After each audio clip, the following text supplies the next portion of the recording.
est là donc pour l'étape numéro 6, le mini-jeu numéro 6 lié aux enjeux de sobriété. Là, vous l'avez vu, c'est un quiz avec 3 questions. Peut-être juste avant de commencer, partager le fait qu'on a parfois des classes qui sont plus concentrées que d'autres. Ici, un petit tips, notamment pour les classes pour lesquelles la concentration est peut-être un peu plus compliquée, c'est de proposer l'animation de ce jeu en plénière, donc de reprendre finalement le contrôle sur la classe et de poser la question à l'oral, enfin chacune des questions à l'oral, plutôt que de donner la carte, les différentes cartes aux différentes équipes. Ça permet aussi d'avoir un peu d'émulsion et de pouvoir avoir des échanges, histoire que les élèves ne parlent pas forcément entre eux quand vous avez des classes qui peuvent se déconcentrer depuis maintenant potentiellement 1h30, parce que c'est à peu près là où vous en êtes dans l'atelier, 1h15, 1h30, normalement si tout va bien.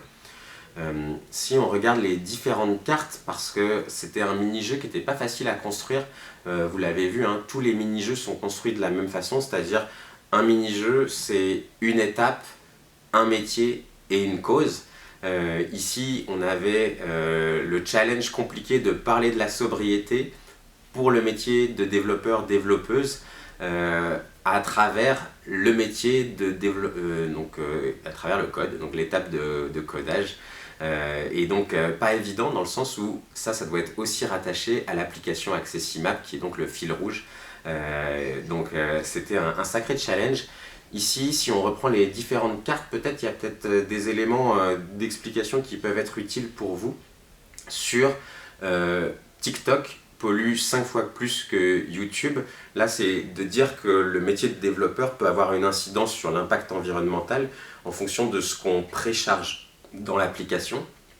Et donc on a essayé de faire le parallèle avec notre application qui est une carte.